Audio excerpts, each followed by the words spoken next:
atuuse buli atuuka bannaye musaba sharinge mbalamusizzaako mwenna abasobodde okutuuka wano buli atuuka kusaba osharinge ate musobole okufuna kubifa ku Honorable James Mubiru. Bannange buli atuuka musaba asharinge, buli atuuka musaba asharinge musobole okufuna ku mawulire agakwata Honorable James Mubiru. Tufunye omukisa sawa batwadde eddakiika 2 twagezaako nekigaana ng'ebbeera bannange si nnungi nga n'abasawo tebakkiriza kukwata bifaananyi na kukwata vidiyo. Twafunye omukisa batwadde eddakiika 2 ne buli atuuse mbadde nkusaba osharinge musobole ofuna update ekwatagana ku Honorable James Mubiru. Badde mawulire si malungi naye baganda bange mikwano gyaffe buli atuuse asharinge mufune update okwata ku muganda waffe ku mukwano gwaffe Honorable James Mubiru. Tali mu mbeera nnungi naye gonna amawulire mugenda gafuna naye musharinge ntandika omulundi gumu. Honorable James Mubiru ali Nairobi mu ddwaliro mu Aga Khan nga mwenna bwe mukimanyi baganda baffe, naye embeera tennabeera nnungi n'akatono ddala. Embeera si nnungi, embeera imbi nga bwe mbategeeza. Kigambo kulwala na kubeera mu ddwaliro naddala nnyo mu nsi nga si yammwe ebintu ebisobola kubeera bulungi. Ne buli omu asharinge, tusharinge bannange, tusharinge ate nsobole obbatuusaako obubaka obukwata ku Honorable James. Nsobole obbatuusaako ku bubaka obukwata ku Honorable James. Ali mu ddwaliro wano mu Aga Khan e Nairobi. Oluvannyuma lw'okulemererwa emulago yasalawo akyuse ku ddwaliro naye tebinnatambula bulungi. Buli asobola okusharinga asharinge, buli asobola okusharinga asharinge, buli asobola okusharinga asharinge mbatuuseeko bannange ekikwatagana ku Honorable James. Si birungi naye tutambulire wamu baganda baffe mwenna. Musharinge bannange mbasaba musharinge ntandike nga kuliko abantu at least ekitono nnyo 2 kubulako abantu nga 4 mbategeeze amawulire agaliwo agakwata ku muganda waffe, ku mulwanyi waffe Honorable James Mubiru, Lord Councillor wa Lubaga North, gwe mumanyi obulungi na nsonga ku lwaki ali mu ddwaliro wano olwaleero. Taliwo kubanga ayagala nnyo, taliwo kubanga alina omusango gwe yakola, wabula ensonga zonna muzimanyi bulungi naddala nnyo mmwe abafollowinga Honorable James Mubiru. Bassebo ne bannyabo, Honorable James Mubiru oluvannyuma lw'okubeera wano wiiki nga 2 ze tulimu kati yava e Uganda nga alumizibwa munda mu lubuto, nga bamaze okumwekenneenya emulago wamu ne Lubaga. Bamutegeereza nti yeetaaga okweyongerayo okufuna obujjanjabi obusingako. Ne musharinge buli asobola asharinge ate nsobole okubategeeza ebikwata ku Honorable James Mubiru. Tali mu mbeera nnungi, mwennange mubulaba musajja abeera musanyufu nnyo, musajja abeera mweyagaze n'okubanga ali mu mbeera bwetyo ey'obusibe ku kitanda e Nairobi. Baganda bange si mbeera nnungi n'akatono ddala. Baganda bange mbasaba musharinge mu ddakiika ntono nnyo. Batuwadde eddakiika 20, badde nja tukozesa eddakiika 15 kinaaba kisobose at least tubeeko kye tutuukako, sobole okulaba nga tutaasa obulamu bwa muganda waffe Honorable James Mubiru, Lord Councillor wa Lubaga North, omulwanyi waffe, ambassador wa People Power mu Lubaga, omulwanyi waffe wa ddala abaana abalemedde ku nsonga. Muganda waffe nze nasalawo nti mbeere naye at least mukuumeko wano waali nga talina muntu yenna gwali naye. Ladies and gentlemen, I'm letting you know that our brother James Mubiru is right here in Nairobi, is going through medication, is in demand of your support. Abeetagira ddala mwenna mu mbeera yonna. Ab'ebitiibwa James Mubiru bamuleeta mu ddwaliro wano e Nairobi ku Aga Khan oluvannyuma lw'okulumizibwa ennyo mu lubuto. Abadde n'obulumi bungi nnyo ebiseera ebiyiseeko awo, ennaku 2 emabega. Abadde atuyana nnyo. Abadde avaamu entuuyo ng'atuyana nnyo, nga temperature emanyi okulinnya n'enemala neka. James Mubiru bannaaye ali wano, tuli wano okubategeeza nti yeetaaga essaala zammwe, yeetaagira ddala essaala zammwe, yeetaagira ddala muyimirirewo wamu naye, kuba obulwadde obumuluma sinti yakera ku makya n'abaako ekintu kyakola eky'obulagajjavu. N'olwokubanga abaana bayimirirawo ne bagamba nedda, enough is enough, y'ensonga lwaki James Mubiru essaawa eno ali ku kitanda. Oluvannyuma lw'okumukebera yonna mu malwaliro gye bagenda, mu malwaliro gye bayitira, kyazuuka nti James Mubiru yakosebwa munda, ebitundu bye eby'omunda, nga kwe kuli kye bayita pancreas, mu Luganda kye bayita akalulu, nga kwe kuli ne liver ye, it has a damage.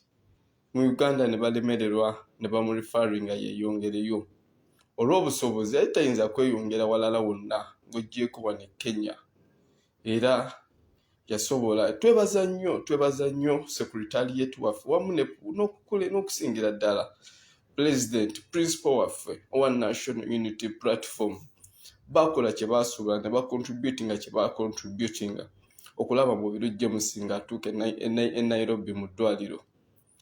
Twebaza nnyo baganda baffe aba diaspora ne bannayuganda mwenna abakoze kye mukoze okulaba nga James Mubiru yali yatuuka e Nairobi n'asobola okufuna obuyambi, n'asobola okufuna obujjanjabi bwe yasooka okufunira. Ddala nnyo mu kusooka tebyali byangu, naye mwatubeererawo, mwayimirira wamu naffe paka akaseera ka leero.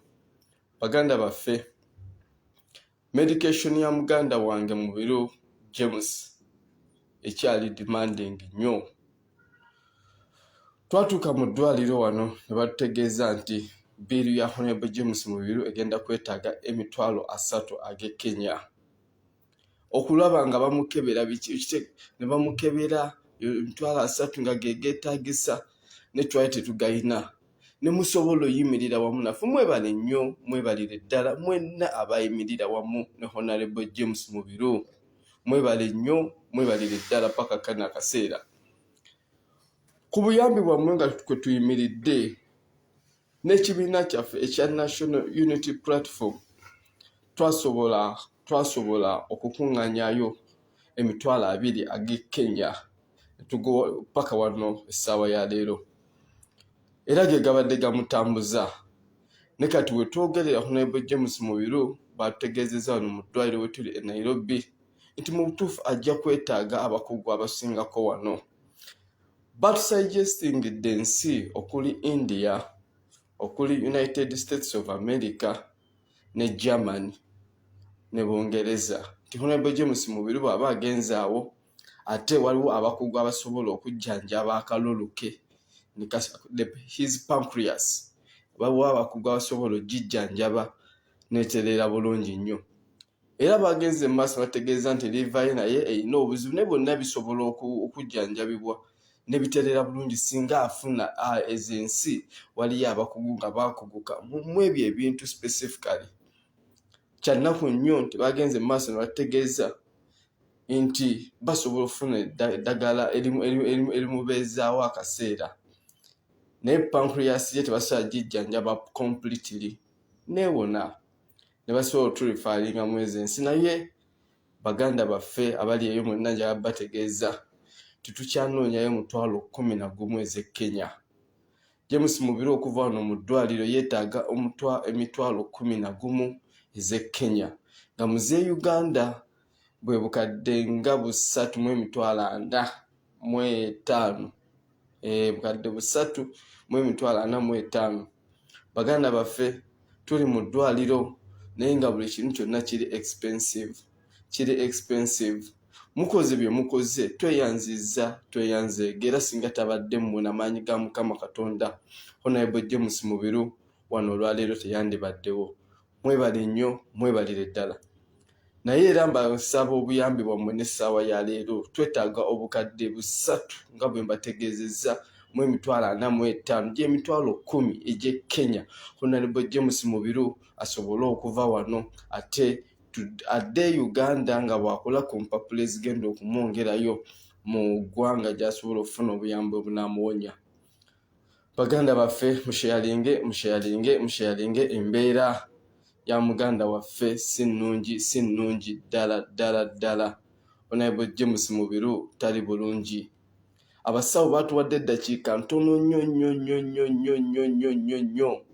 Abasawo batuwadde eddakiika ntono nnyo ekinene nnyo 20, era bwe njogerera at any particular moment basobola okuinterveninga, naye nga bwe mubimanyi ebyaffe tetuyinza kulemererwa we twetaagidde batuukako.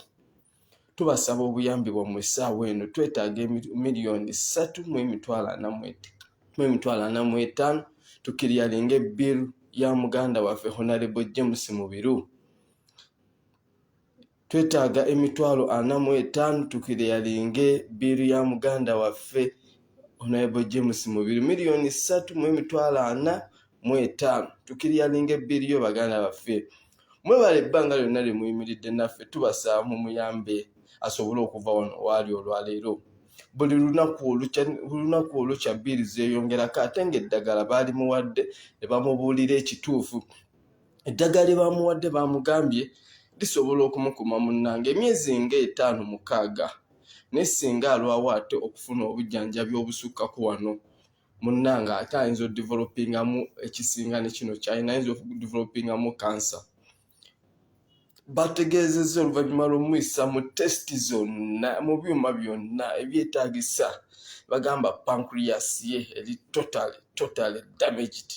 Era eddagala lye basobola okumutuusaako essaawa ya leero ligenda kumukkakkanya for a specific period of time.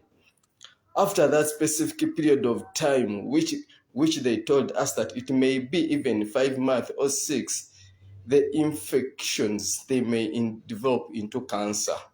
Kati ebyo byonna bitugezaako okwewala asobole okusevinga obulamu bwa muganda waffe Honorable James Mubiru. Honorable James Mubiru mumanyi history we. Oluvannyuma lw'okuva mu kkomera gye bamusibira nga bamusiba yekka, tamanyi kiki kye yali, tamanyi kiki kye baamuwanga, yagenda ovaayo munnange ng'alina implications ez'amaanyi mu lubuto lwe. Tiyasooka bimanyirawo paka lwe yagenda mu malwaliro, n'agenda e Lubaga, n'agenda e Mulago gye baakamutomera nti munnange olina obuzibu mu lubuto lwo, weetaaga okweyongerayo. Kwe kusalawo wiiki nga 2 eziyise ne tujja mu Aga Khan, ate gwe abalina nga ku byuma ebisobola okumwetegereza ennyo. Kye twazuulidde bino ate nga biri waasi. So baganda baffe mwenna tubasaba buyambi. Twetaaga $3,000,000, twetaaga essaala zammwe, twetaaga oyimirirawo wamu ne muganda waffe Honorable James Mubiru. Buli alina ky'asobola okukola okulaba nga tuweza $3,445 atuyambe Honorable James Mubiru asobole okuva mu Aga Khan. Kuba tekigenda tugasa bbiru kweyongerayo ate nga batubuulidde amazima kye basobola okukola nawe basobola okukoma. Bakoze kye bakoze. Twebaza nnyo abasawo wano mu Aga Khan, naddala nnyo abo abatubeereddewo n'abatuwadde olukisa ate okujja okumuteekako mu kamera, badde ye yabadde takyagala nnyo n'olwokubanga waliwo obwetaavu ne tumumatiza munnange, kkiriza twogereko n'abantu abayimiridde wamu naawe, abantu abalumirirwa omusaayi gwa Uganda basobole okuyimirirawo. Baganda baffe era mukana akakisa tusaba obuyambi bwammwe, tusabira ddala obuyambi bwammwe Honorable James Mubiru munnange asobole okufuna obulamu bwe. Ab'ebitiibwa Honorable James Mubiru mulwadde, yeetaaga buyambi bwammwe, ali wano mu Nairobi e Kenya. nga bwe nabategeezezza nti biiru yali nnene ddala ng'ewerera ddala emitwalo 3 ag'e Kenya ne tusobodde ogifunzafunza ze miliyoni nga 9 plus tusobodde ogifunzafunza kati nga bwe twogera tubulayo miliyoni 3.45 gy'emitwalo nga 11 ez'e Kenya. Baganda baffe tubasaba buyambi bwammwe kuba ne bwe muba nga muziraisins olwaleero wano abasawo transfer biki byonna babimaliriza bamaze bimuwandiikira bamaze buli kimu n'enkya tusobola okuvaawo naye ate ne bwe tweyongera okubeerawo basigala munnange ate batukyajinga y'ensonga gye tuyimirako ne tugamba bannange tusaba ku buyambi bwammwe Honorable James Mubiru. Tweyanza nnyo Ruth wa Bobby webale nnyo emitwalo gye 5 gy'osindise gituuse tetugenda kwogera nnyo mu amanya gammwe mu gonna n'ensuubira Ruth ekitakirinako buzibu okuba nga twogedde akabaasindise ne katuwadde ate nga azze ayimirira wamu ne Honorable James Mubiru azze amubeererawo mu mbeera zonna. So bwe mba nga mwebaziza n'enjogera erinnya lye Ruth webale nnyo emitwalo 5 gituuse. Bassebo ne bannyabo tubulayo kati emiliyoni 3.40 ez'e Uganda okulaba nga Honorable James Mubiru ate munnange tusobola okumujja wano ne yeeyongerayo ne tutaasa obulamu bwa muganda waffe. Wano kye tuliko kya kutaasa bulamu buli asobola oyimirira ne Honorable James bannange mulaba embeera gy'alimu. Si musajja bw'atyo, si musajja mwebafu, si musajja wa ku bitanda. Ne bwaba mulwadde abadde ng'alwana atirisi n'ayimirira ku nsonga ye n'ayogera ekimuli ku mutima. Ne kati mulaba embeera gy'alimu baganda baffe mikwano gyaffe. Bannaye buli alina ky'asobola okukola okulaba nga tutaasa obulamu bwe tubasaba buli omu ky'asobola okukola okulaba nga tufuna miliyoni 3.40. Twakafunayo emitwalo 5 egituweerejja sister waffe Ruth wa Bobby. Ruth webale nnyo webalire ddala n'abalala mwenna bannange tugatteko tulabe nga tusobola okufunza tulabe nga Honorable James Mubiru asobola okuva mu ddwaliro ate yeeyongereyo. Baganda baffe tubasaba buyambi bwammwe embeera ya James Mubiru si nnungi emabegako abadde bubi nnyo oluvannyuma lw'okumuyisa mu byuma nga atuuyana nnyo temperature ng'erinnya nekka nga yeesikaasika amanyi okufunamu kasikondo omungi ng'amuyisa bubi nnyo. Ne kati obwakeeredde olwaleero oluvannyuma lw'okumuwaayo ku bujjanjabi obulala yabadde ate munnange ng'aliko kaleko era bwe mumwetegereza ennyo entuuyana si yeringa eyabaddewo kati ali kaleko nalwankubadde era akyatuuyanirira naye si yeeri nga bwe yabadde etweraliikiriza. Baganda bange tusaba ku buyambi bwammwe twetaaga miliyoni 3.40 twakafunayo emitwalo 5 egituweereddwa Ruth webale nnyo webalire ddala. Tugenda mu maaso n'okweyanza bakadde baffe bataata bamaama baganda baffe abali mu diaspora. Bannaye bantu mmwe tumanyi ki kye tuli basasula. Mubeereddewo muganda waffe from day one, mubeereddewo ekibiina kyaffe ekya National Unity Platform wamu ne President waffe omulungi Principal Robert Kyagulanyi Ssentamu. Mwebale nnyo mwebalire ddala. Naye ssaawa ya leero tuli ku nsonga ya muganda waffe Honorable James Mubiru n'obulwadde obumuluma. Bangi nnyo bazze batubeererawo baganda baffe, bangi batubeereddewo, bangi batuwadde obuyambi. Ekibiina kyaffe kibaddewo kituwadde bye kituwadde era tukyebaza nnyo kuviira ddala mu ntandikwa Honorable ng'ajja wano kyakola kye kyasobola. Baganda baffe mu diaspora ne balwana James Mubiru okulaba nga atuuka mu ddwaliro n'okulaba nga biiru nga tugitambuza at least 60% ne tuba nga tugikavalinze. Ssaawa ya leero twetaaga miliyoni 3.40. Bwe ndaba abantu abali ku abantu nga 405 tusobola okutaasa muganda waffe, tusobola okutaasa obulamu bwa muganda waffe, tusobola okumuyamba mu kino kyali mu ssaawa ya leero n'asobola okuva wano. Takyalina baganda baffe buyambi n'akatono, era mmwe abasobola okumuyamba, mmwe abafuuka bamaama bataata ne baganda be mwebale nnyo mwebalire ddala. Tufunyeyo emitwalo 10 webale nnyo webalire ddala sijja kusoma mannya naye yenna amanyi asindise emitwalo 10 njagala otegeere Honorable James Mubiru agisiimye era nsaba Mukama Katonda akusasulemu ekisinga. Webale nnyo webalire ddala. Wabula ne muganda waffe namwogerako erinnya limu mukkirize bamuyita Moses naye atuweerezaayo emitwalo 10. Moses webale nnyo webalire ddala. Webale nnyo munnange ate kuyimirirawo ne muganda waffe Honorable James muwone embeera gy'alimu olwaleero. Webale nnyo mwebalire ddala. Kati mukana akaseera twakafunayo emitwalo 35 baganda bange ku miliyoni 3.45 egitubanjibwa. Kitegeeza titukyabulayo miliyoni 3.3 yes tuleta miliyoni 3.3 banna yenna asobodde okuyamba sister waffe okuyamba muganda waffe Honorable James Mubiru bannange tweyanziza nnyo tweyanzeege. Tusaba buyambi bwammwe baganda baffe okulaba Honorable James Mubiru ava mu ddwaliro wano waali olwaleero. Nga bwe mbategeezezza Honorable James Mubiru bamukebedde wano ne basanga nga liva ye ekibumba kirina obuzibu kiri affected munnange naye nga batugamba nti obuzibu buyinza okuba nga bwava ku embeera gye bamuyisaamu oba alina ebintu substances ze yalya mu butamanya oba mu butali bugenderevu oba nga babimutegana butezi nga mumanyi gavumenti gye tudiringa nayo ne bumukosa. Naye ekyennaku ennyo era batutegeeza nti pancreas ye naye erina obuzibu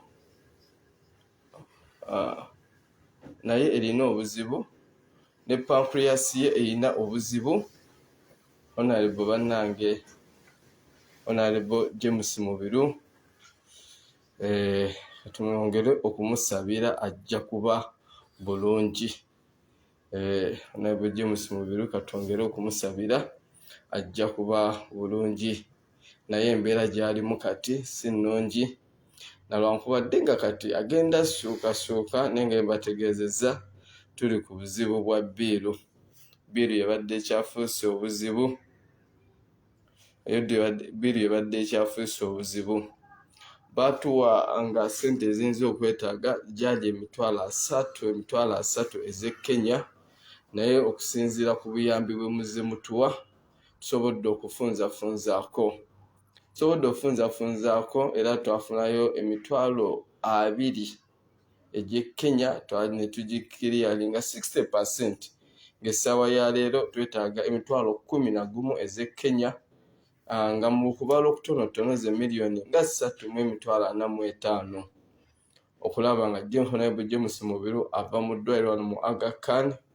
Ate munnange waliwo abalamu nga gye batusuggestingidde bagambye asobola okgendako mu India waliwo omuntu waliyo abasawo abakugu abasobola okujjanjaba his pancreas mu Luganda ke bayita akalulu oba agendeko mu United States of America naye asobola okufuna obujjanjabi obutuufu obusobola omuwonyiza ddala completely.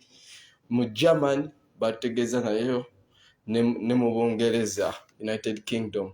So our brothers and sisters who are there, our brothers in diaspora, I take further this opportunity to thank our great party, the National Unity Platform, the Secretariat of the National Unity Platform, our president, for the support they have rendered to our brother James Mubiru since the time he was in Uganda up to when he arrived here in Kenya.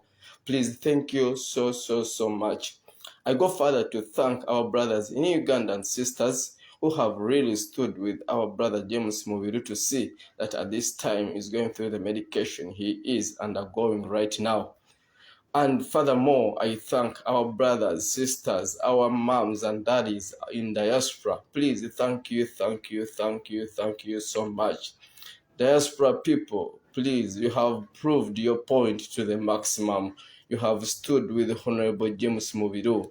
Please, thank you so much. Right now, as I've told you, we are still struggling with his bills.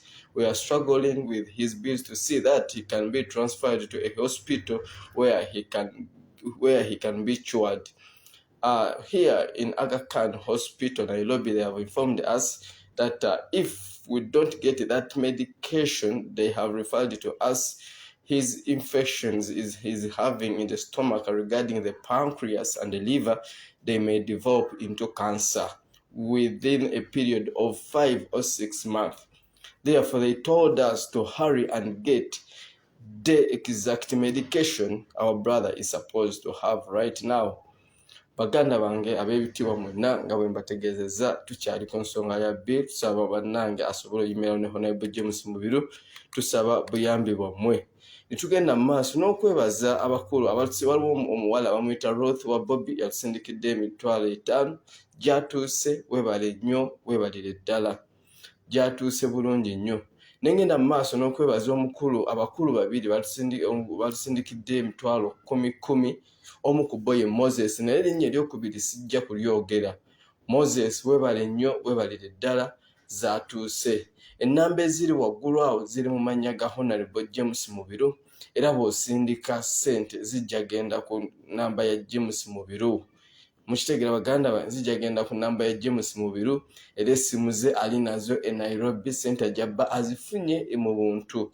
Era mwenna ajja kubeebaza, ajjabba musiimu nnyo gye muli olw'obuyambi lwe mumutuusizzaako.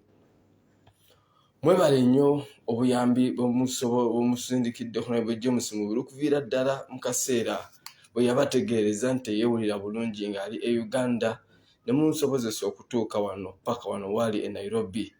Baganda baffe embeera gy'alimu, twalimu n'omu yandiyagadde mwana we oba muganda oba mukwano gwe kubeera mu mbeera Honorable James Mubiru gy'alimu gy'atasaasubula kwesalirawo.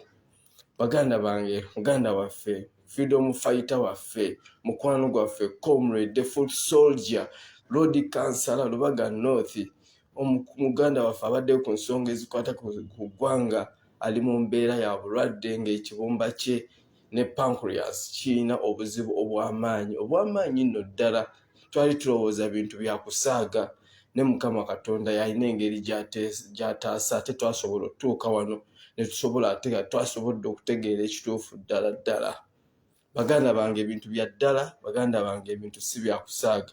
Ne yenna asobola okuyimirira ne Honorable James Mubiru, bannange tubasaba muyimirire naye. Ngenda mu maaso n'okwebaza sister wange, ngenda kwogera erinnya limu erya Alice. Webale nnyo, webalire ddala munnange, otuwaddeyo emitwalo 17. Nonne nja kutegeeza nti Alice sente zo zituuse. Webale nnyo, webalire ddala, webale nnyo, webalire ddala kuyimirirawo n'omulwanyi waffe ne muganda waffe Honorable James Mubiru mu mbeera gy'alimu essaawa eno. Webale nnyo, webalire ddala. Abamanyi byasobola singa abadde mulamu, mumanyi kikyasobola. Ne bwe yali yakava mu kkomera, yasinkinga ku point ye, era be bamu ku batono abakyalemedde ku mazima. N'olw'okuba munnange tusaba buyambi bwammwe musobole okutaasa muganda waffe mu mbeera gy'alimu. Alice, obubaka bwo butuuse. Webale nnyo, webalire ddala. Era ngenda mu maaso ne nebaza muganda wange Bashir, webale nnyo, webalire ddala. Honorable James Mubiru okutte n'omuweerezaayo omutwalo gusobole omuyambako mu kiryalinga bill ye. Webale nnyo, webalire ddala. Mu kaseera kaakano katwakufunayo emitwalo 3 mu emitwalo 6. Nenga nabagambye mu kusooka twetaaga obukadde 3 mu emitwalo 45. Twakafunako emitwalo 3 mu emitwalo 6. Mwebale nnyo mwenna abasobodde okuyimirirawo ne Honorable James Mubiru. Ne banne tubadde tubasaba tukiryalinga bill ye asobole okuva mu ddwaliro, kuba ne bwe tusulwawo olwaleero n'enkya ne luli bills zigenda bazeeyongera okulinnya. Ate eddagala lyonna baali mu describing, eddagala baali muwadde lyalina okugira ng'amira. nga paka lwanasobola okugenda okusisinkana abasawo bwe bamulagiridde abanasobola okumujjanjabira ddala completely okulaba nga Honorable James Mubiru obulamu bwe bukomerawo ddala nga nadda mu mbeera ye eyaluli. Baganda bange ab'ebitiibwa, mwebale nnyo, mwebalire ddala. Era ngenda mu maaso Jimmy mukana wange Jimmy sijja nabagambye nakugira erinnya limu olw'ensonga ya security ne we tuli dakiika abasawo baatuwadde entono ne baganda bange nebaza ne Jimmy atusindikidde emitwalo 6. Jimmy webale nnyo, webalire ddala Jimmy webale nnyo munnange, webale kuyimirawo ne Honorable James Mubiru, webale nnyo, webalire ddala. Ensi eri bajjukira mu abajjukira abantu abayimirirawo ku nsonga z'abantu. Mwebale nnyo, mwebalire ddala. Baganda bange nebaze ina maaso nebaza ekibiina kya National Unity Platform nakyo kyayambako nnyo muganda wange. Kyayambako nnyo Honorable James Mubiru okulaba nga ava Uganda ajja mu Aga Khan okusobola okumwekebejja n'okumanya ekituufu ekimuluma. Nebaza bannayuganda mwenna olw'essaala olw'obuyambi bwonna bumubeereddewo Honorable James Mubiru. Neyanza mikwano gya Honorable James Mubiru egimubeereddewo egiri mu diaspora gimubeereddewo nnyo okuva lwe yajja wano mu ddwaliro. Naye era bwenna mubadde mubimanyi bulungi n'ebbiiru byonna mubadde mumanyi nti zaali million 9+. Million 6 zaafunika kati abulayo million 3.45. Ku million 3.45 baganda bange mukyasobodde okusona emitwalo 41 gye twakafunawo. Ne baganda bange ssaawa tulina ntono bampadde eddakiika 2 era mmanyi asaba natera n'okudda. Nasabye ne tusaba mbadde ne tumanyi ebyaffe tetutera kulemererwa abaana ba people power. Tutera ne tuyiiya ne tulaba kiki tuyinza okukola osobola okutuuka ku bantu baffe. Naye ndwako omusawo gwe tutuukirira n'atuwa at least eddakiika 20. Naye baganda bange zino seeka ziratana n'okuggwayo. Nsaba buyambi bwammwe okulaba Honorable James Mubiru nga tusobola okukiryalinga bbiiru ye. Twetaaga kiryalinga bbiiru ya Honorable James Mubiru kati. Buli asobola okusibaako kyasindika asindike bannaye tukiryalinga bbiiru ya Honorable James Mubiru. Buli asobola okubaako kyasindika kati asindike tukiryalinga ebbiiru ya Honorable James Mubiru. Tali mu mbeera nnungi naye n'eddagala ly'abaddaamira erigezaako mubeeza nalyo si ye ttono nnyo, nalyo ly'amaanyi nno munnange, ate ly'amaanyi ddala, nalyo litera omuyisa obubi. Baganda bange mwebale nnyo, mwebalire ddala mwenna abasobodde okuyimirirawo ne muganda waffe Honorable James Mubiru. Mwebale nnyo, mwebalire ddala, mwebale nnyo bwenna bye mukoze baganda baffe mu diaspora, bannange mwebale. Era mwebale nnyo waba omuganda waffe atusindikiddeyo emitwalo 10 yakagisindika kati bannange mwebale nnyo. Ayise mu Pegasus bannange mwebale nnyo. Reason ataddeko Pegasus payment bannange mwebale nnyo muganda waffe, webale nnyo munnange, ate webalire ddala kuyimirira ne Honorable James Mubiru mu kaseera kano. Webale nnyo, webalire ddala era njaga kutegeeza nti ssente z'osindise zituuse. Webale nnyo, webalire ddala. Wabula ne muganda waffe omulala atusindikiddeyo omutwalo naye yebale nnyo, yebalire ddala. Mwenna abakoze kyemusobola okulaba nga muyamba Honorable James Mubiru kuseera kano kalimu bannaye mwebale nnyo, mwebalire ddala. Naye tali mu mbeera nnungi nga bwali wano mu ddwaliro. Yeetaagira ddala obuyambi bwammwe bannaye mbasa muyimirirewo wamu tulabe nga tukiryalinga bbiiru ya Honorable James Mubiru. Honorable James Mubiru yeetaaga million 3.45. Twakafunako emitwalo 4 ate tulabe nga tukiryalinga bbiiru ye. Mwebale nnyo, mwebale ddala mwenna abakoze kyemukola. Tufunyewo omutwalo omulala agenda ssoma erinnya limu waba omukyalo omulala ye Ruth, sijja ssoma linnya lyakubiri atusindikiddeyo omutwalo. Ruth wonna gy'oli njagala otegeere nti obubaka bwo Honorable James Mubiru abufunye. Honorable James Mubiru afunye obubaka bwo Ruth, webale nnyo munnange, webalire ddala. baganda bange Honorable James Mubiru akyetaaga obuyambi bwammwe akyetaagira ddala oyimirirawo alina bbiiru ya $345 yakafunako emitwalo 40 bannaye tubasaba buyambi bwammwe tusaba muyimirire wamu ne Honorable James Mubiru tulabe nga asobola okukiriyalinga bbiiri ye wano mu ddwaliro waali mu Aga Khan ate asobole okufuna obujjanjabi obulala. Ali ku ddagala ly'amaanyi olunaku lw'eggulo tweraliikiridde nnyo ya developinzemu okutuuyana ng'atuuyana nnyo nga bw'okiwulira ne Mukama yamusobozesezza kati ali bulungiko era bwe muli bamusobola omwetegereza waliwo enjawuloko okusinziira ku byemwalabye eggulo. Mwebale nnyo, mwebalire ddala. Ngenda mu maaso ne neebaza sister wange Rita, sijja kwogisoma amannya malala ne Rita FB. Rita amanya gamagayiko F eddala liriko B, sijja gasoma emitwalo gy'okkumi Rita gituuse. Rita munnange webale nnyo, webalire ddala, webale nnyo, webalire ddala mukwano, webale yimirirawo ne Honorable James Mubiru mu kano akaseera. Baganda baffe mwenna abayimiriddewo ne Honorable James Mubiru mwebale nnyo.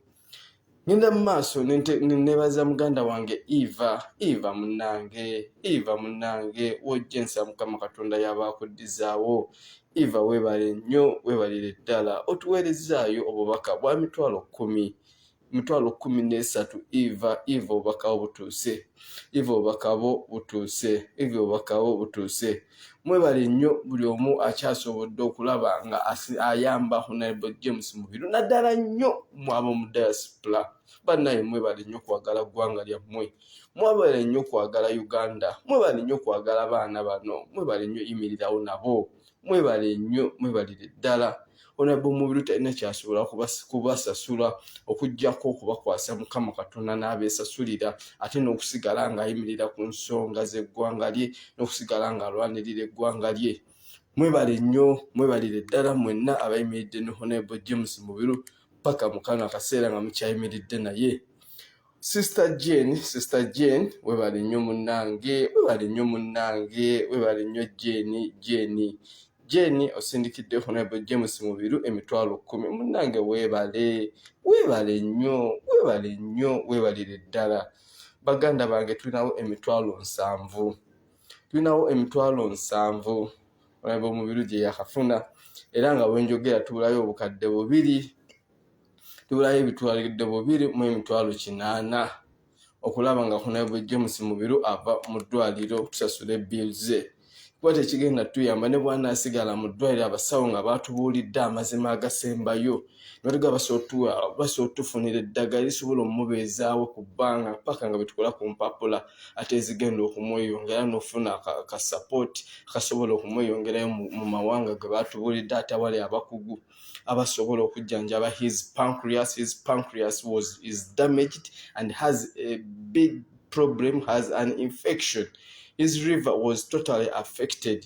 So the only medicine that was given to him here in Nairobi at Aga Khan Hospital, it really can't cure him completely. It can save him for a certain period of time. However, worse, they told us that if we delay, because they gave us a period of 6 months to see that he can get better medical treatment.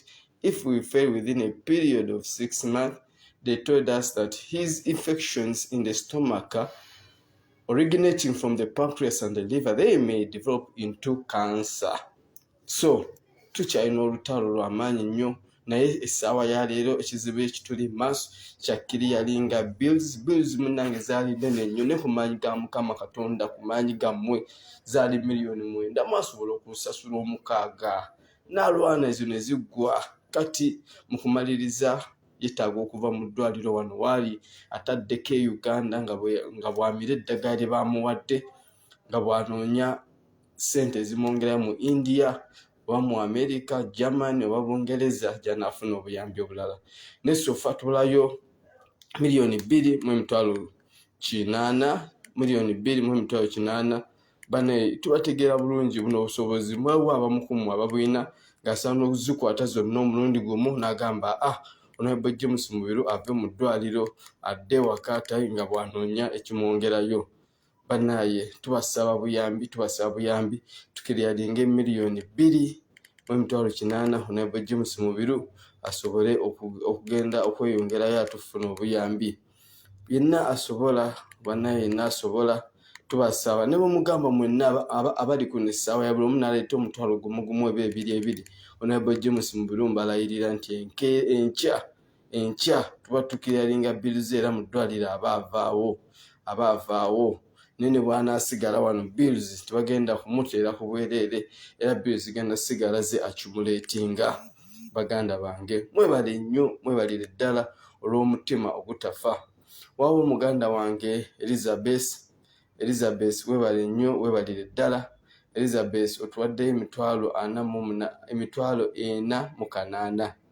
Elizabeth emitwalo gye 48 gituuse munnange. Webale nnyo webalire ddala Elizabeth webale nnyo webalire ddala munnange. Webale nnyo ne baganda baffe mwenna bajjeeni Ruth n'abalala bonna mwebale nnyo obubaka bwe mutuwadde olwaleero. Rita Eva mwenna mwebale nnyo mwebalire ddala okuyimirira ne muganda waffe. Baganda baffe ab'omu diaspora mwebale nnyo butaggwaamu maanyi nakuva ku nsonga za Honorable James Mubiru. Mwebale nnyo mwebalire ddala. N'ekiseera kano baganda baffe twetaagira ddala tukyeyagala obuyambi bwammwe okulaba nga Honorable ava mu ddwaliro bamumaliriza ne bamuwa ripooti ye esembayo era nga recommendation gye bamuwadde they requested him to go to countries like India. They told him if he can't go to India he can still get the same medication from United States of America, Germany and United Kingdom. Baganda, that is still a long journey we are heading, but however today, as I've told you, we still want to clear his bills. We still have a problem of clearing with his bills. Ladies and gentlemen, Ugandans in Uganda and those in diaspora, we are still requesting for your support. As we told you, we had a total bill of over 9 million. However, you cleared 60% of it. Right now, we are still remaining with a balance of 2.7. Ladies and gentlemen, we are requesting for your support. We are requesting still for your support. Tukyabasabira ddala okuyimirira muganda waffe mwene embeera gy'alimu tali bulungi nnyo, naye at least munnange kigasa nnyo okudiringa n'ekyomanyi kati at least tumanyi obulwadde bwe tugenda odiringa nga tulina Honorable James Mubiru. His pancreas was damaged. Liver ye erina obuzibu. Mulaba embeera gy'alimu. Baganda bange mikwano gya Honorable James Mubiru tusaba buyambi bwammwe. Honorable James Mubiru asobole okuva e Nairobi, asobole okuva mu Aga Khan Hospital munnanga ate asobole okujja ewaka ate akole ku bimwongerayo. Tubasaba tukiryalinga ebbiiru ye yenna alina obuyambi. Tubasaba mwenna abazze nga bayimirira naye twongere okuyimirira naye okulaba nga bill ze zibeera cleared. Twebaza nnyo President waffe Robert Kyagulanyi Ssentamu wamu n'ekibiina kyaffe ekya National Unity Platform nga kikulembeddwa Secretariat yaffe yonna olw'okulwana kumwateekawo fight yali ey'amaanyi okulaba Honorable James Mubiru ng'ajja mu ddwaliro wano waali. Ne twebaza baganda baffe ab'omu diaspora n'abali mu Uganda olw'embeera gye mwateekawo Honorable James Mubiru osobola okutuuka mu ddwaliro kati waali olwaleero.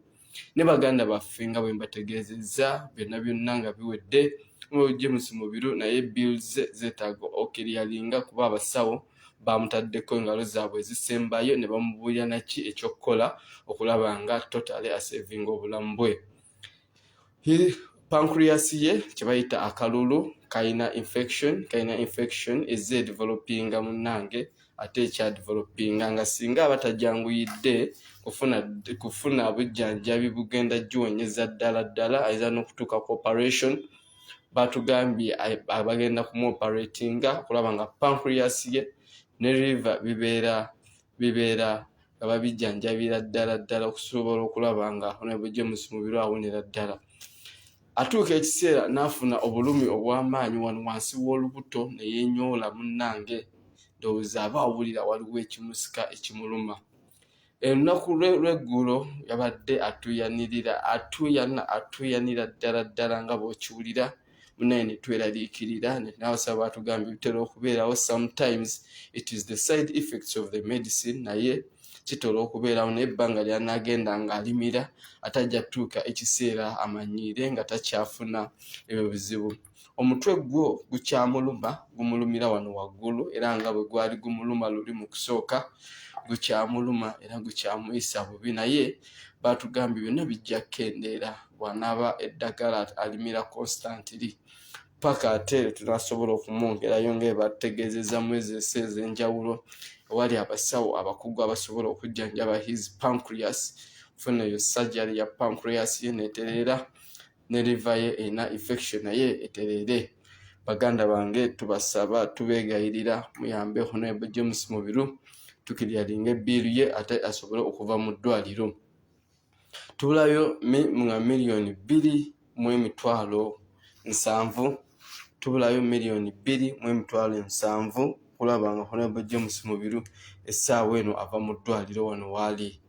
Baganda bange tubulayo million 2,700,000 Honorable James Mubiru ave mu ddwaliro wano waali. Ennamba z'essimu ziri awo waggulu era ziri mu mannya ga Honorable James Mubiru.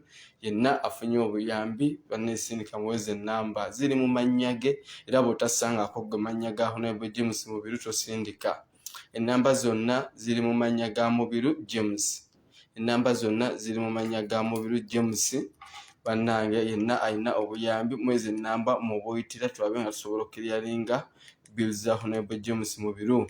Twakungaanyayo emitwalo roughly 8, twakungaanyayo emitwalo 8, tubulayo million 2,700,000.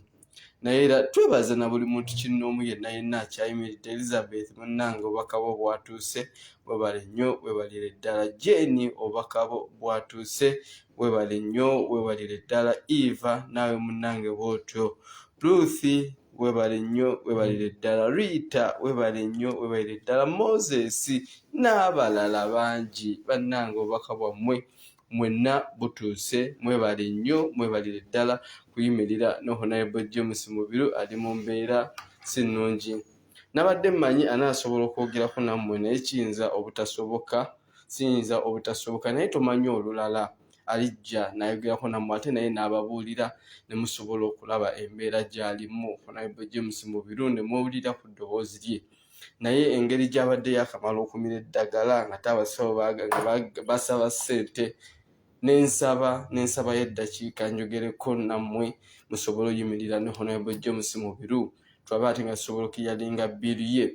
Wawuna eddagala erimu lye batannamuwa nga kijja kwetaagisa osooka okiryalinga bbiiru, nalyo alifunira eddala aveewo wano gwe nalyo.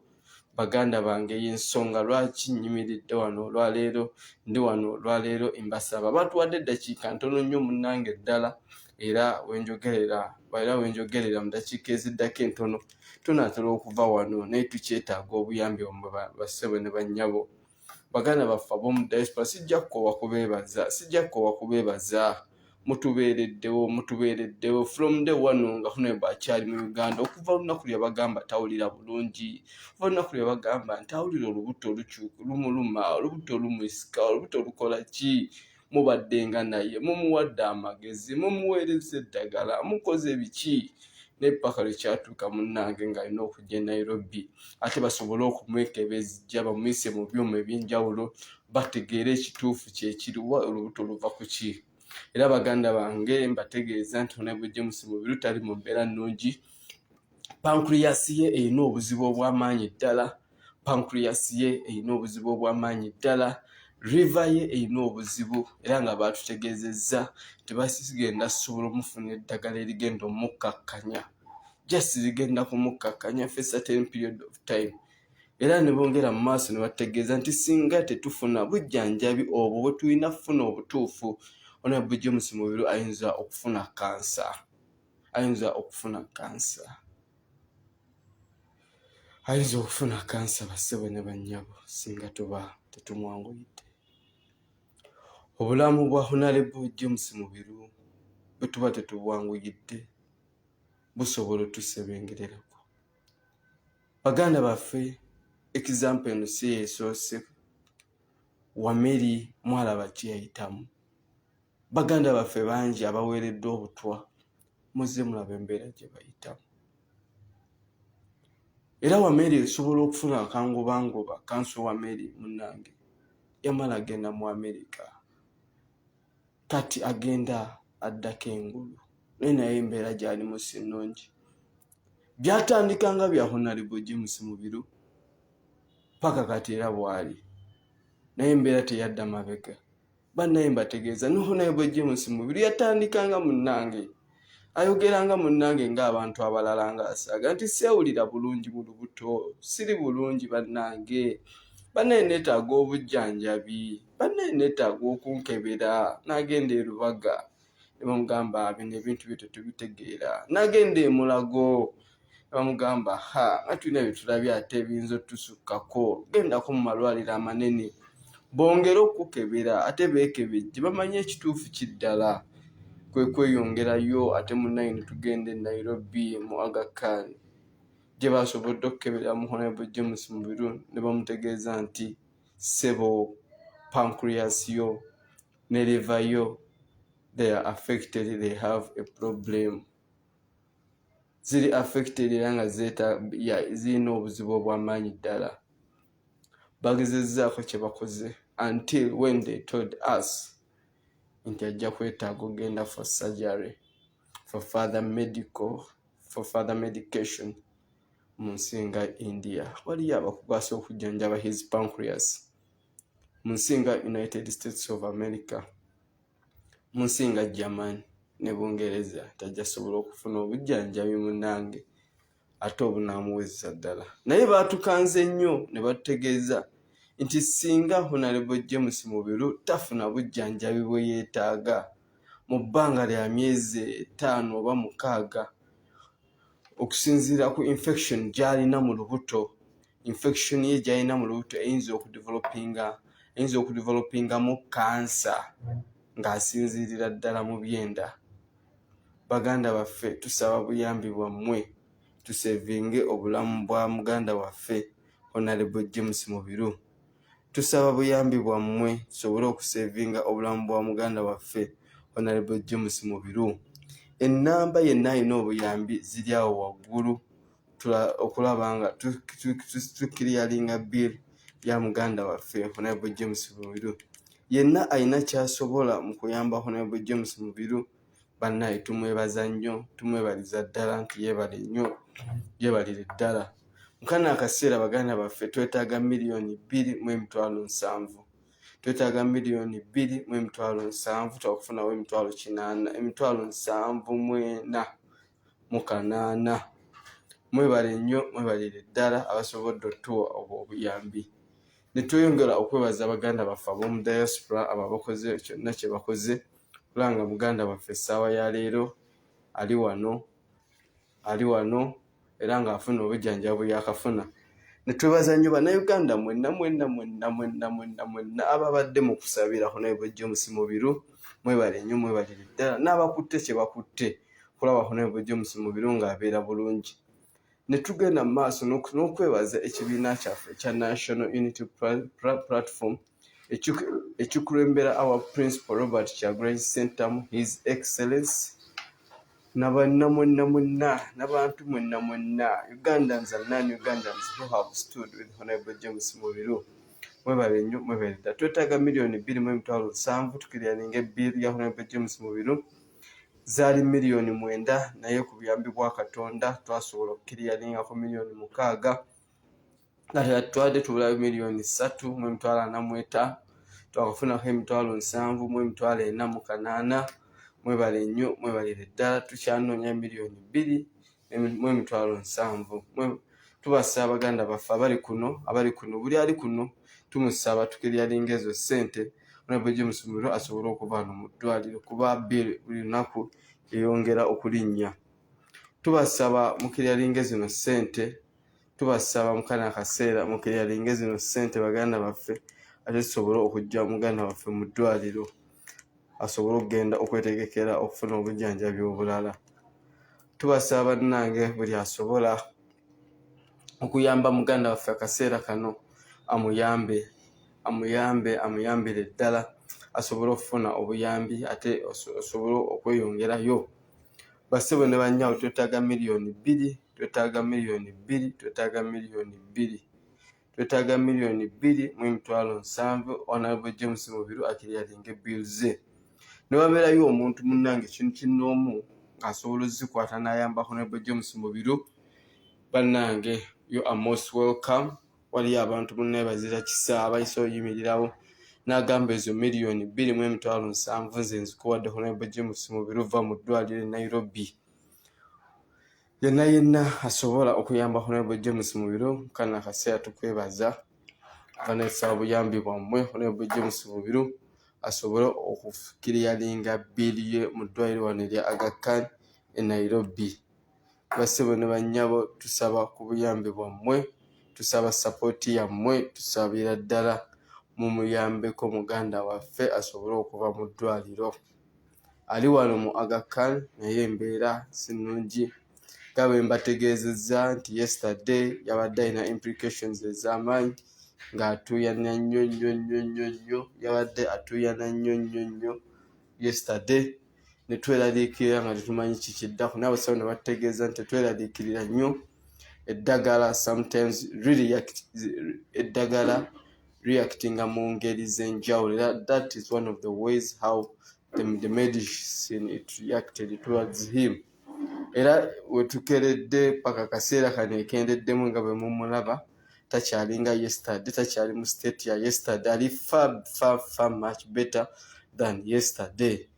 Era tubasabira ddala buyambi bwammwe tulabe nga Honorable James Mubiru nyinza okuba sikyalina bbanga ddene nga ndi wano nammwe ne baganda bange tusaba buyambi bwammwe okulaba nga Honorable James Mubiru asobola okuva mu ddwaliro essaawa akaseera ka leero.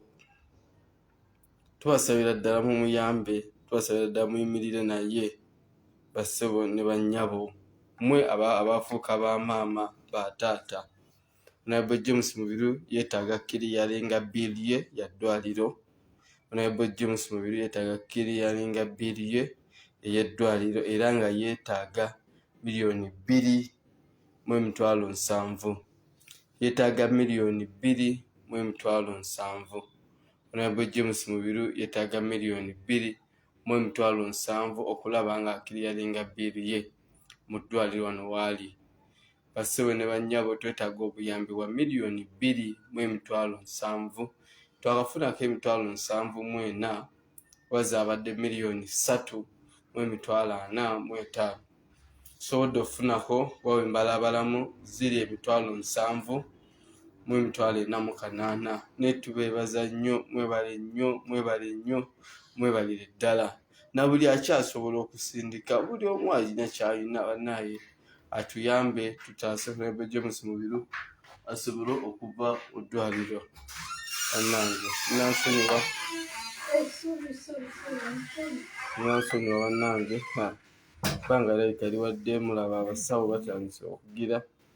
Bannange munansonyiwa n'ebbanga liwadde naye yenna alina kyasobola bannange. Dakiika yinza obba sikyazuiza nga abasawo batandise okukomawo bayinza munnange ate okutampisa mu mbeera nnungi. Nnyo omusawo gwe nasabye okufuna akakisa wawo n'ebifaananyi baabitugaananga ne munnange we nafunye akakisa ate muna nensalawo nkakozese ate mbalaga embeera ya Honorable James Mubiru mu ludda omulabako musobole omulabako mulabe n'embeera gy'alimu. Baganda baffe tusaba buyambi samuyimiremu wamu naye sobole okiriyalinga biili ye. Ssaawa zino twetaaga miliyoni 2,700. Twetaaga miliyoni 2,700 tukiriyalinge zezibulako ku biili yaffe. Biili yaffe yali nnene ddala ng'eri mu miliyoni 9,300 ez'e Kenya naye twasobola okiriyalinga paka wakati tubulayo miliyoni 2,700. Ng'era ne bwe tuba tuzifunye olwaleero Honorable James Mubiru olunaku lw'enkya ava mu ddwaliro. bassebo ne bannyabo yenna alina kyasobola mu ddakiika zino 5 ndakozesa eddakiika 5 bassebo ne bannyabo mukkirize ngenda kozesa eddakiika 5 yenna alina kyasobola mu ddakiika 5 tukolewo ekyamagero. Mbasaba bassebo ne bannyabo muzina eddakiika 5 tukolewo ekyamagero, muzina eddakiika 5 tukolewo ekyamagero tutaase obulamu bwa Honorable James Mubiru. Bassebo muzina eddakiika 5 badde nsaba tukolewo ekyamagero tutaase obulamu bwa Honorable James Mubiru. Ab'ebitiibwa mwenna abali eyo badde mbasaba muzina eddakiika 5 tukiryalinga ebbiiru ya Honorable James Mubiru. Buli yenna asaasira omusaayi gwa Uganda, buli yenna amanyi Honorable James Mubiru, baganda baffe ab'omu diaspora nga bwe muzze mubitukolera, tusaba muzina eddakiika 5 mukiryalinge ebbiiru ya muganda waffe Honorable James Mubiru. Twetaaga $2,700,000 Honorable James Mubiru tukiryalinga ebbiiru ye. Twetaaga $2,700,000 tukiryalinge ebbiiru ya Honorable James Mubiru asobole okuva wano mu Aga Khan Hospital. Bassebo ne bannyabo twetaaga $2,700,000. Twetaaga $2,700,000 Honorable James Mubiru sobole okukiryalinga bbiiru ye ave wano mu ddwaliro lya Aga Khan e Nairobi. Bamaliriza ne batubuulira ekisembayo kye tulina okukola, ne batuwa n'eddagala lyonna lye limwetaagisa okubeerawo. Naye era waliwo eddagala lye twetaaga okufuna oluvannyuma lw'okukiryalinga bbiiru yaffe. Bassebo ne bannyabo, bannayuganda mwenna abali mu Uganda, abali mu diaspora, bano tubasaba tukiryalinge $2,700,000 tusobole okutaasa obulamu bwa muganda waffe. Kino munnaye munaatusonyiwa, tewali birala bye tugenda kugamba okuggyako mmwe abaffe. Nannyini mufu yakwata ewawunya. Tetugenda kukaabira balala, wabula tulina kukaabira mmwe abaffe abamanyi ensonga zaffe. Mumanyi wa bino ebintu gye byatandikira kuviira ddala eri mu Ssemwai Honorable James Mubiru azze abonaabona munnange naye nga tava ku nsonga. Paka essaawa ya leero Honorable James Mubiru ali ku kitanda e Nairobi mu ddwaliro lya Aga Khan. Nammwe baganda baffe bannange munzikirize neebaze bannayuganda bonna abali wano e Kenya, mwebale nnyo, mwebalire ddala kye mukoze. Honorable James Mubiru mumuleetedde ebyokulya nga wano mu ddwaliro. Mwebale nnyo bannayuganda mwenna abali e Kenya ne bannakenya mwenna abawulira kweno ensonga, sijja boogera mu amannya ab'amaanyi ne muvaayo ne mulwana ne mulanga Honorable James Mubiru nammwe mumubeereramu. Mwebale nnyo ku standinga ku principles ze mukkiririzaamu. Mwebale nnyo, mwebalire ddala. Bassebo ne bannyabo twetaaga $2,700,000. Twetaaga $2,700,000 tusobole okutaasa obulamu bwa Honorable James Mubiru. Twetaaga $2,700,000 essaawa ya leero. Twetaaga $2,700,000. Twetaaga $2,700,000 bassebo ne bannyabo Honorable James Mubiru asobole okuva mu ddwaliro. Bassebo ne bannyabo twetaaga $2,700,000 yenna asobola otuyamba. Yenna alina ky'alina bannaye tweyanzege. Yenna alina ky'asobola otukwatirako atukwatireko tusobole okujja muganda waffe wano. Bannange bassebo ne bannyabo tubasaba buyambi tusobole okutaasa muganda waffe asobole okuva mu eno embeera gy'alimu. Terubadde lugendo lwangu naye kirungi mumanyi wa gye byatandikira ne gye biri kati. Era enzo ensonga ffe abaagitandikira, ffe abajja gimaliriza nga Mukama Katonda ali wamu naffe. Ffe nga tuzze tubagamba tetugenda kuva ku sayidi ya Mukama Katonda, tujja kuyimirira ku nsonga ezo ezaffe. Tetugenda kuzivaako, tetugenda kulekeraawo n'eddakiika n'emu. Era n'eno ensonga baganda baffe tubasabira ddala muyimiriire wamu ne Honorable James Mubiru. buli alina kyalina, buli alina kyasobola okukola, tumutaase ave wano. Tweyanziza nnyo, tweyanzeege. Tweyanziza nnyo, tweyanzeege. Buli alina kyasobola okukola, tweyanziza nnyo, tweyanzeege. Twetaaga miliyoni 2.7 Honorable James Mubiru ate munnaye asobole okuva wano mu ddwaliro. Basawo bategeezezza ne batubuulira ekituufu ekisembayo kye tulina okukola. Ne batubuulira ekituufu ekisembayo kye tulina okukola. Baganda bange nja kuvaawo n'ate munnange ndaba ssente sinnaziraba. Kuba balakyabo banansanga munnange kijja bba kibi ne ku sayidi yange. Kijja bba kibi ku sayidi yange. Mbadde njagala kuvaawo naye sinnalaba ssente. Kale banjirizeeyo akakadde kamu, wabeeyo anjirizaayo akakadde, wabeerewo anjirizaayo akakadde, tunatandikira wabeerewo anjirizaayo akakadde asobolayo emiriko, wabeeyo anjirizaayo akakadde n'abasobola emitwalo 5 n'aba akakadde sobole okukiriyalinga bbiru ya Honorable James Mubiru. Buli asobola wabairayo asobola okunoonyayo emitwalo 2, 3, 5 kakadde. Bannaye ab'emitwalo 10 musindike, emitwalo 5 musindike, tusobole okumaliriza bbiru ya Honorable James Mubiru. Twetaaga miliyoni 2.7. Buli asobola okukwata emitwalo 5, buli asobola okusaako emitwalo 7, emitwalo 10, emitwalo 2, emitwalo 3, emitwalo 3, emitwalo 5 kakadde. Bbiru yaffe ya miliyoni 2.7 tugimalirize.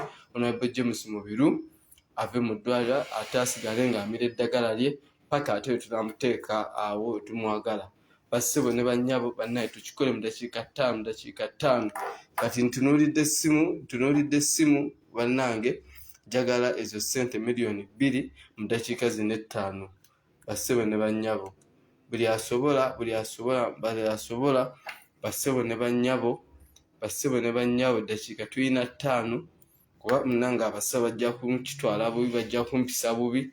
Munnange guba musango amaanyi nnyo wante bakkiriza bujjo tugezaako naye nga wa ne twegayirira nga wa bate tufunye ku mukisa. Bassebo bafunye ku mukisa nabaako munnange ate gwe nayiseemu nakkiriza naye nampa eddakiika ntono ndabika mpisizaawo ne mu ddakiika ze yampadde n'ekijja bba kibi nnyo okunsanga nga ate munnange nkyegayirira. Baganda bange zino eddakiika 5 mbadde mbasaba munjiriza obukadde 2 oba akakadde kamu gwe n'ekitundu tulabe ate engeri gye tujja muganda waffe mu ddwaliro wano. Baganda bange mbasaba buyambi bwammwe tusobole okumujja wano essaawa ya leero.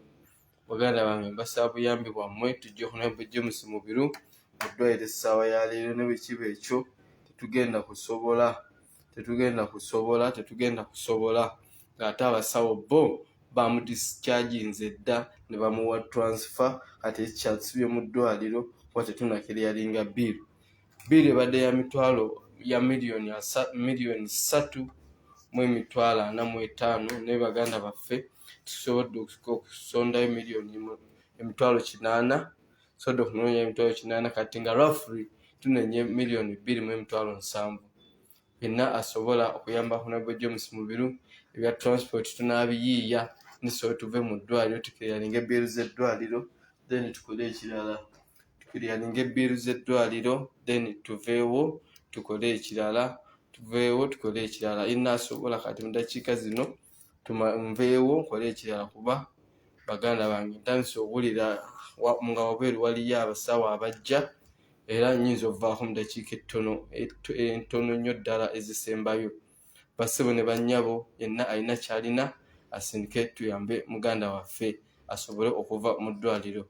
Twetaaga miliyoni 2.7. Ngenda mu maaso n'okwebaza okuva bonna bwe twatandise nabo paka kati ku ssaawa gye tulimu, abasobodde okutusindikira kyonna kye batusindikidde, abasobodde otuwa obuyambi bwonna bwe batuwadde n'okuviira ddala mu ntandikwa. Honorable James Mubiru ajja mu ddwaliro tali mu mbeera nnungi, ali mu mbeera yiyo yeeraliikiriza eddagala naye terimuyisa bulungi, naye tumanyi essaawa yonna nga Mukama Katonda ye mubeezi waffe ajja kuba awona.